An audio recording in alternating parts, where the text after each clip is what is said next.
Graça e paz, amados. Eu quero, antes de tudo, falar algo com vocês, porque nós estamos sentindo muita falta da presença de todos aqui na igreja, né? Eu espero que em Deus, que isso passe logo, seja um momento rápido em que nós estamos vivendo e que nós possamos estar juntamente aqui na igreja, mais uma vez adorando, louvando a Deus, com reunião dos santos, todos presentes. Isso nos faz muita falta, a presença de vocês aqui, mas é assim que Deus quer que seja feito, e assim será, porque o que prevalece sempre será a vontade de Deus, que é boa, perfeita e agradável. É esse momento que Deus nos coloca para estarmos juntos nas suas casas, estarmos juntos com as nossas famílias, tá? Então nós vamos iniciar a mensagem nesse momento, que se encontra em Marcos capítulo 5, versículo de 1 ao versículo 20. Relato que se encontra em Marcos capítulo 5, versículos de 1 ao versículo 20, que diz assim: entremente chegaram à outra margem do mar, a terra dos Gerasenos, aonde, ao desembarcar, logo veio do sepulcro ao seu encontro um homem possesso do espírito imundo, o qual vivia nos sepulcros, e nem mesmo com cadeias alguém podia prendê-los, porque, tendo sido muitas vezes preso com grilhões e cadeias, as cadeias foram quebradas por ele e os grilhões despedaçados, e ninguém podia subjugá-lo. Andava sempre de noite e de dia, clamando por entre os sepulcros e pelos montes, ferindo-se com pedras. Quando de longe viu Jesus, correu e o adorou, exclamando com alta voz: que tenho eu contigo, Jesus, Filho de Deus Altíssimo? Conjuro-te que, por Deus, que não me atormente. Porque Jesus lhe dissera: espírito imundo, sai deste homem. Perguntou-lhe: qual é o teu nome? Respondeu-lhe ele: Legião é o meu nome, porque somos muitos. E rogou-lhe encarecidamente que os não mandasse para fora do país. Ora, pastava ali pelo monte um grande manada de porcos. E os espíritos imundos rogaram a Jesus, dizendo: manda-nos para os porcos, para que entremos neles. Jesus o permitiu. Então, saindo os espíritos imundos, entraram nos porcos. E a manada, que era cerca de 2.000, precipitou-se despeadeiro abaixo, quando dentro do mar, onde se afogaram. Os porqueiros fugiram e anunciaram na cidade e pelos campos. Então saiu o povo para ver o que sucedera. Indo ter com Jesus, viram o endemoniado, o que tiveram legião, assentado, vestido com perfeito juízo, e temeram. Os que haviam presenciado os fatos contaram-lhe o que acontecera ao endemoniado e acerca dos porcos. E entraram e rogaram que se retirasse da terra deles. Ao entrar Jesus no barco, suplicava-lhe o que for endemoniado que o deixasse entrar com ele. Jesus, porém, não lhe permitiu, mas ordenou-lhe: vai para a tua casa, para os teus, anuncie tudo o que o Senhor te fez e como teve compaixão de ti. Então ele foi e começou a proclamar em Decápolis tudo o que Jesus lhe dissera, e todos se admiravam. Amados, vamos orar. Abaixe sua fronte, feche seus olhos. Vamos orar ao Senhor nesse momento. Deus, nós te louvamos, Senhor, pelo teu amor, pela tua misericórdia para conosco, Deus, por esse momento que tu nos concede, Deus, de ler da tua palavra, de ouvir da tua palavra. Pai, eu quero nesse momento, Pai, te rogar bênção sobre cada família aqui presente, Senhor, que está assistindo, que está, Senhor, ouvindo da tua palavra. Que o teu Espírito vá em conta da sua necessidade, que o teu Espírito abra sua mente, dê entendimento a eles. Que isso nós, como igreja, Pai, mesmo distante um dos outros, mas que o teu amor nos aproxima a cada dia mais. Te rogo a bênção sobre cada família, te rogo a bênção sobre todos, Senhor, que estão assistindo, nos ouvindo nesse momento. Quero te agradecer, em nome de Jesus, amém e amém. Falando um pouco sobre o livro segundo Marcos, é o Evangelho. Marcos ele faz parte de um grupo de livros sinóticos, que inclui Mateus, Marcos e Lucas. Marcos ele é o livro que mais se aproxima da história de Jesus. Ele fala sobre a intimidade com Jesus e coloca Jesus como um homem perfeito, servo. Então, nesse contexto que nós lemos aqui de Marcos capítulo 1, capítulo 5, versículo de 1 ao versículo 20, ele relata a história de um homem que é endemoniado, o Gadareno, né? Um livro fala de Gadareno, o outro de Geraseno. Mas o que interessa é que esse homem endemoniado estava neste lugar. Jesus ele pediu os discípulos anteriormente para entrar no barco e atravessar para o outro lado. E os discípulos, sem contestar, eles entraram no barco, enfrentaram uma tempestade, uma grande tempestade, e depois que Jesus acalmou o vento e as ondas, chegaram do outro lado. E a primeira pessoa que foi ao encontro de Jesus, encontro dos discípulos, foi esse homem endemoniado. E nos mostra aqui a compaixão de Jesus. Nos mostra aqui o que Jesus fez para com esse homem.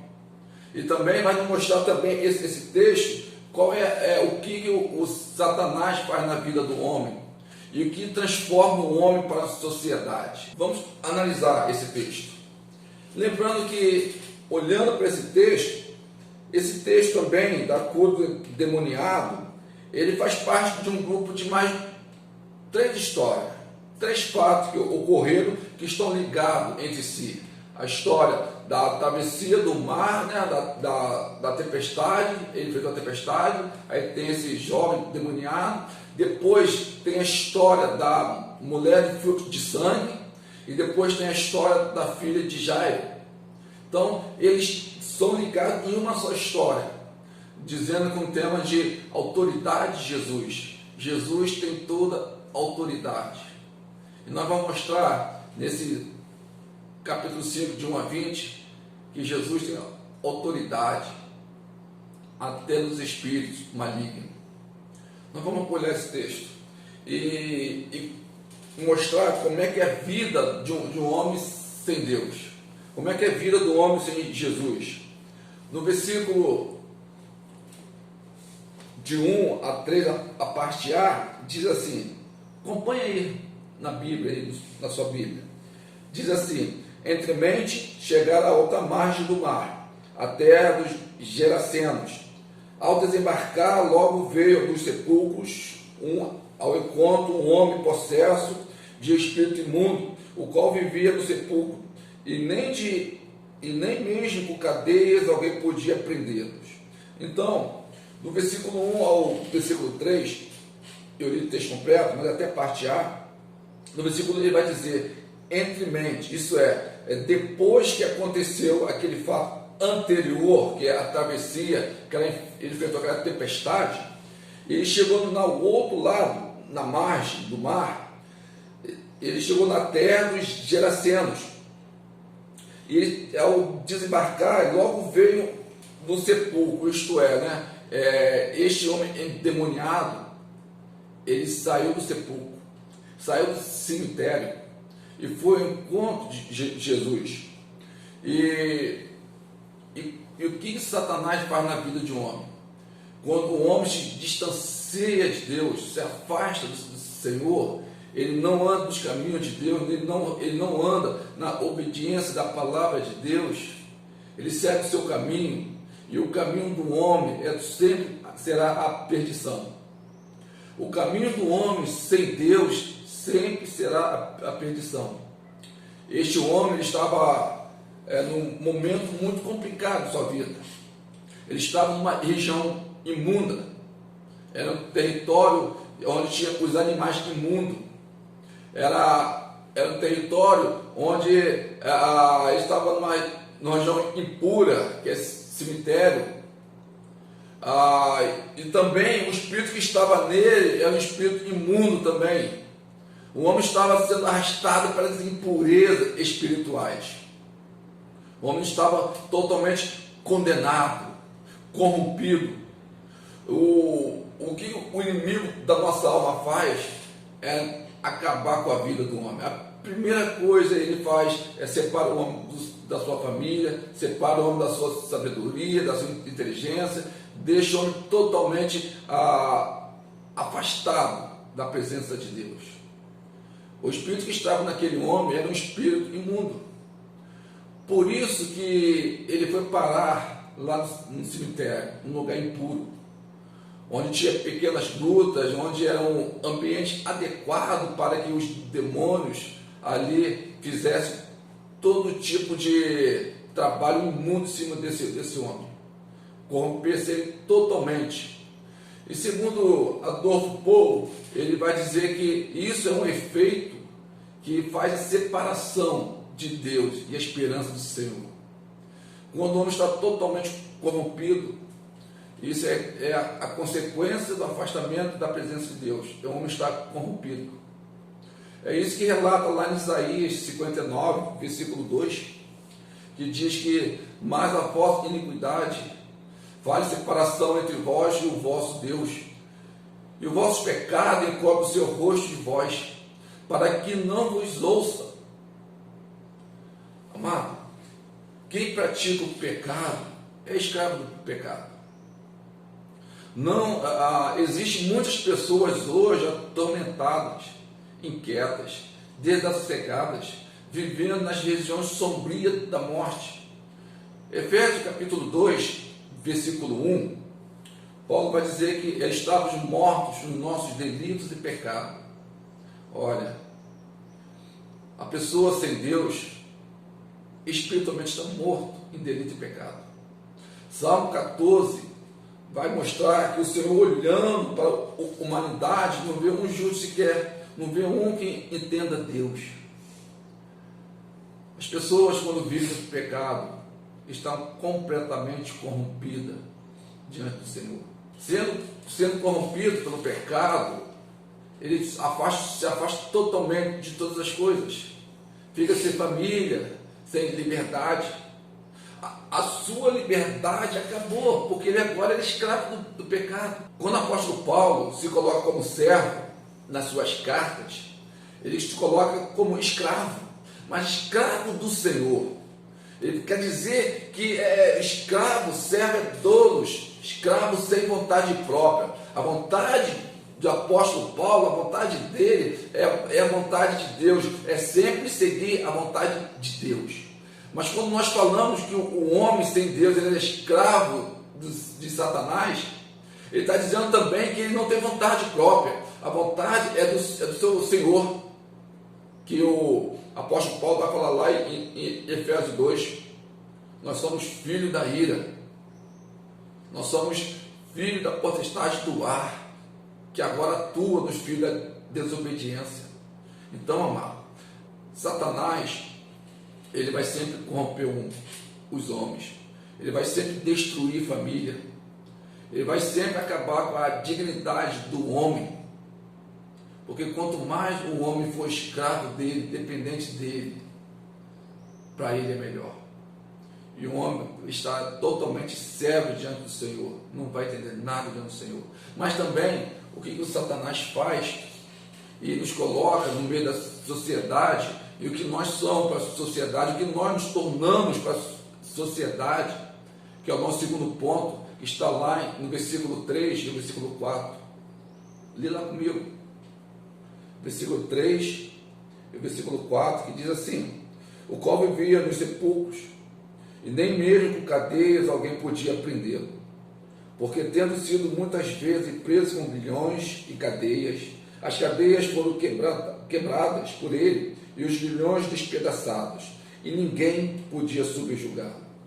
Então a sociedade, por encontrar esse homem desse jeito, a sociedade se afastou dele, se afastou do convívio dele, ou ele não fazia mais parte do convívio social. Este homem tinha perdido a sua família, esse homem tinha perdido a sua dignidade diante da cidade. Ele vive afastado, ele vive morando nesse cemitério dia e noite. A sociedade totalmente desistiu dele. e ele é considerado como um caso perdido. A sociedade não mais não olha ele mais como pessoas inclusas no meio do povo. O evangelho dos evangelhos, tanto de Mateus como Marcos e Lucas, vai nos mostrar como eles viam esse homem. Qual é a visão que Mateus coloca para esse homem? Qual é a visão que Marcos coloca para esse homem? Qual é a visão que Lucas coloca para esse homem em meio à sociedade? Olha lá, vamos ver. Em Mateus capítulo 8, versículo 28 apenas. Mateus 8, versículo 28. Diz assim, Mateus 8, 28.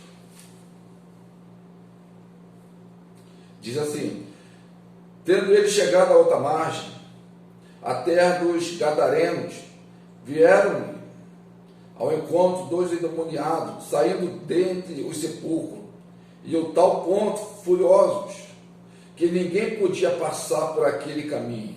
Olha, Mateus vai nos indicar que esse homem endemoniado, ele de fato ele vivia afastado da sociedade. Isto é, indicado pelo fato de que ele não vivia na cidade, mas em um túmulo. Ele não mais vivia na cidade, mas vivia no cemitério, dentro de um túmulo. Ele era marginalizado.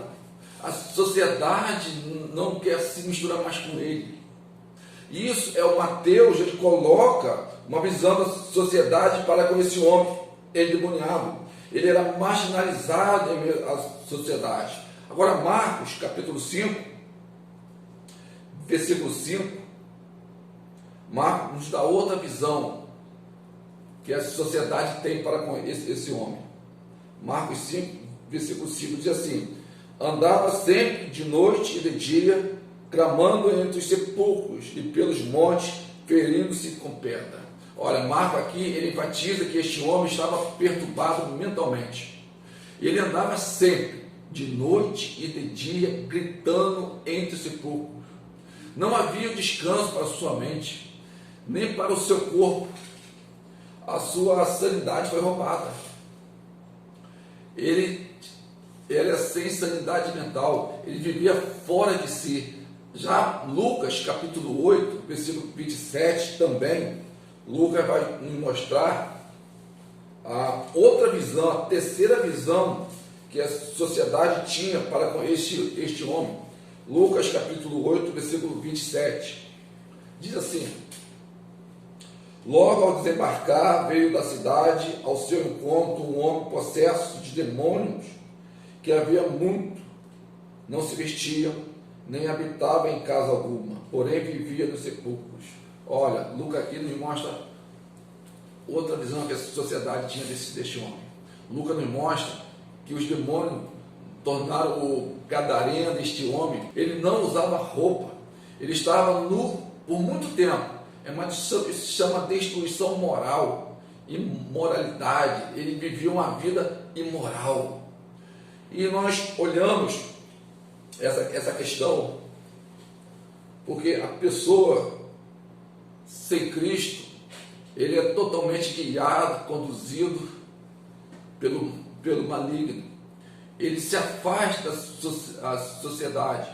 Ele começa a viver um convívio próximo a ele, se misturando com outras pessoas que também estão cegas diante do Senhor. Não conseguem entender as coisas de Deus. E começa a conviver com pessoas que estão na mesma situação que eles. O versículo 15 diz assim, que é o nosso terceiro ponto. Indo ter com Jesus, viram endemoniado, o qual tivera legião, assentado, vestido em perfeito juízo, e temeram. Amado, esse versículo 15 nos mostra uma coisa que nos chama muita atenção. Ele cita que estiver na legião, é porque lá no começo, ele se apresenta a Jesus como uma legião. A legião é um grupo de soldados romanos, que contém 6.000 soldados romanos, e essa legião romana, onde eles passam, eles destroem. eles matam, eles acabam com tudo. São soldados preparados para a guerra, soldados preparados para destruir. Onde a legião romana passava, destruía tudo, dominava tudo. E Jesus, e o Marcos nos mostra que Jesus teve autoridade para isso. Jesus libertou este homem dessa escravidão, dessa legião. O Marcos mostra também que Jesus deu a esse homem dignidade, colocou de volta deste homem. Que diz assim: depois que as pessoas voltaram para a cidade, depois que os povos caíram no despenhadeiro, eles foram para a cidade, avisaram, lá chamaram o povo lá, e o povo voltou. E uma coisa interessante, sempre vai ter um para indicar. E alguém fala assim: ó, foi ele, foi aquela pessoa, foi ele. Então eles foram direto em Jesus. E então eles queriam saber de Jesus, e eles mandaram Jesus de volta, expulsaram Jesus. Mas antes de se encontrar com Jesus, eles viram este homem que era endemoniado, eles viram este homem que vivia dia e noite pelos sepulcros, gritando, se machucando entre as pedras. Esse endemoniado que eles tentaram prender, amarraram, botaram na cadeia, e ele não conseguiu prender eles, mas eles não se importaram. Diz o texto que ele viu esse homem já vestido, não estava mais nu, com a sua dignidade de volta, consciente, com a sua mente sã. E agora eles oram e temeram, não deram muita importância com isso, mas sim, eles foram atrás de Jesus e expulsaram Jesus daquela cidade, porque o que dava mais importância para eles são aqueles porcos, não o homem. Então, eu quero chamar a atenção de muitas pessoas que se afastam da igreja, se afastam do convívio dos santos aqui na igreja, e vai para o mundo. O mundo não lhe dá valor. O exemplo disso é o filho pródigo, que pediu dinheiro do seu pai, sua herança, sua parte da herança, e foi para o mundo aproveitar a vida, segundo ele, e gastou tudo. Como gastou tudo, não tinha mais nada, parou no chiqueiro. E lá no meio dos porcos ele lembrou do seu pai e voltou. Amado, não se afaste da presença de Deus, não se afaste da igreja por coisa à toa. Porque quando você se afasta da igreja, quando você se afasta de Deus, você se une ao inimigo. E você começa a ter uma vida desgraçada. A sua sanidade, a sua dignidade, tudo vai se acabando. Só a misericórdia de Deus. Mas, voltando para o texto, Jesus não só deu a dignidade para este homem, Jesus não só deu o seu juízo de volta, mas Jesus deu uma grande missão para esse homem. E é isso que Jesus faz conosco. Jesus, ele nos chama para si. Jesus nos dá vida. Jesus nos restaura. Jesus, ele nos coloca de pé e nos dá uma grande missão. Agora, a gente olhando para o texto de Marcos, capítulo 5, versículo 18, versículo 19, olha que Jesus falou para este homem. Diz assim, 18 e 19: ao entrar no barco, quando Jesus entrou no barco, porque ele foi expulso daquela cidade, ao entrar no barco, esse demoniado vai ao encontro de Jesus. Diz assim: suplicava-lhe que o que for endemoniado, que o deixasse estar com ele. Quer dizer, o endemoniado que ele está junto com Jesus. E Jesus, ele responde. Jesus, porém, não lhe permitiu, mas ordenou. Isso é, Jesus deu uma missão para ele. Jesus ordenou, deu uma missão para ele. E Jesus falou: vai para a tua casa, para os teus, anunciar-lhe tudo o que o Senhor te fez e como teve compaixão de ti. Então Jesus, ele mandou que ele voltasse para a sua casa. A primeira missão que Deus nos dá é a nossa família, é a nossa casa. Nós temos que unir a nossa família. O que o mundo faz, o que o inimigo faz, a primeira coisa é destruir a família, destruir o cônjuge, destruir os filhos, acabar com a unidade da família, porque ele sabe que a base da igreja está na família.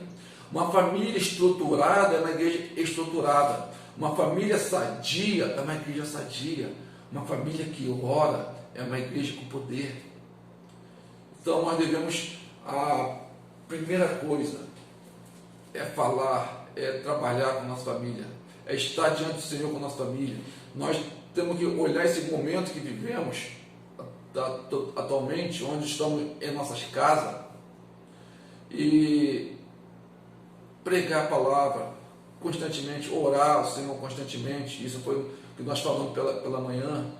Nós devemos estar unidos ainda mais, nos preparar para que em breve nós estaremos juntos dentro da igreja, nesse local maravilhoso, onde todos nós vamos nos encontrar e cultuar Deus junto, e vamos estruturar a nossa família para esse momento. Às vezes os nossos filhos estão afastados, estão desanimados de ir para a igreja. Esse momento de refletir com eles. Às vezes a esposa ou o cônjuge estão desanimados de vir para a igreja. Este é o momento de refletir junto com a família, pai, mãe, os filhos, e mostrar e entender como é maravilhoso cultuar Deus na igreja, fazer parte de uma igreja que prega a palavra, uma igreja que vive a palavra. Jesus nos dá uma missão, e essa é a missão que Jesus deu para esse homem. E olha o que fala no versículo 20: então ele foi e começou a proclamar em Decápolis tudo o que Jesus lhe fizera, e todos os admiravam. Olha, antes esse homem endemoniado, ninguém queria vir perto dele. Tentaram prender ele, ninguém queria passar perto dele, discriminaram ele, marginalizaram ele.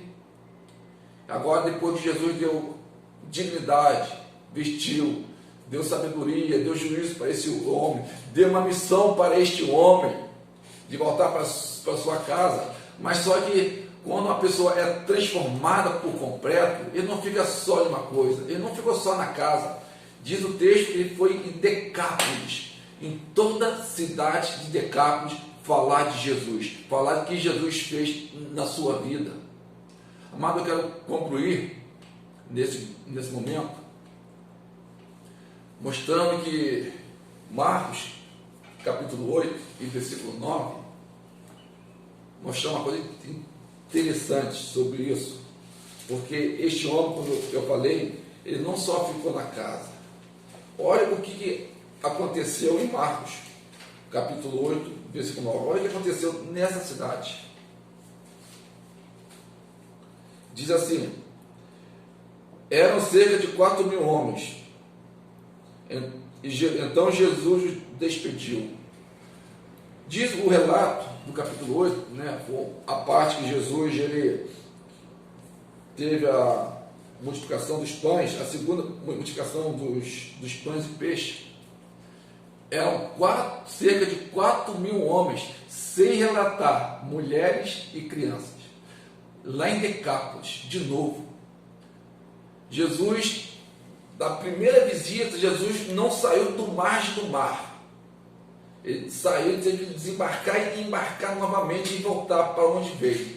E agora aqui, de volta no Decápolis, na segunda multiplicação de pães e peixes, tinha cerca de 4.000 homens, se contar mulheres e crianças, estavam lá para ver Jesus. A pergunta que eu faço para você nesse momento: quem falou de Jesus para esse povo? O ex-endemoniado. Ele ouviu a ordem de Jesus, ele cumpriu a ordem de Jesus. Ele foi o primeiro missionário gentil da Bíblia. Esse homem foi o primeiro missionário gentil da Bíblia. Gentil. Então, Deus, ele liberta por completo. Interessante que nós começamos a falar sobre autoridade. Esse relato de Marcos mostrou que Jesus tem autoridade na natureza, e os discípulos perguntam: quem é esse que acalma até o vento e o mar e obedece? Mas os espíritos imundos, ele responde lá, falando quem é Jesus, Filho de Deus Altíssimo. E também nesse relato Jesus mostra autoridade sobre os espíritos. E se a gente for seguir mais o capítulo 8, vai ver que Jesus tem autoridade sobre as doenças, quando cura aquela mulher de fluxo de sangue, durante 12 anos sofrendo. Nos mostra mais um pouquinho que Jesus tem autoridade sobre a vida, amada, quando ressuscita filho de Jairo. Amado, estar diante do Senhor é glorificar teu santo nome. Que o Senhor abençoe a cada família, a cada um deles, a cada um de nós nesse momento. Nós vamos estar orando por você e pela sua família. Aproveite esse momento, estamos todos juntos em casa. Fala como é bom estar diante do Senhor, como é bom servir o Senhor, como é maravilhoso ser servo de Deus Altíssimo. Porque muitas vezes eles deixaram de ir na igreja. E nós vamos estar orando pelas famílias nesse momento. Abaixa a cabeça, sua fronte, vamos orar. Deus, nós estamos, Senhor, diante do Senhor, te glorificando, Pai, pela tua palavra. Te glorificando, Deus, porque o Senhor Jesus Cristo tem toda a autoridade, Deus. Nós somos teus servos, nós vivemos debaixo dessa autoridade. E eu quero te suplicar, Deus, por cada família, Senhor. Às vezes tem membro da família que está afastado do Senhor, mas que o Senhor vá ao encontro dessas pessoas, Deus. Dê, Senhor, consciência para eles, que eles possam conscientizar, Deus, que tem que viver debaixo da tua palavra, Senhor. Restaura a vida deles, dê sabedoria a eles, cura, Senhor, dê a cura necessária para cada um deles. E reavia o teu povo, Deus, diante da tua palavra. Nós te louvamos e nós te agradecemos, Senhor, por cada família. Em nome de Jesus, amém e amém.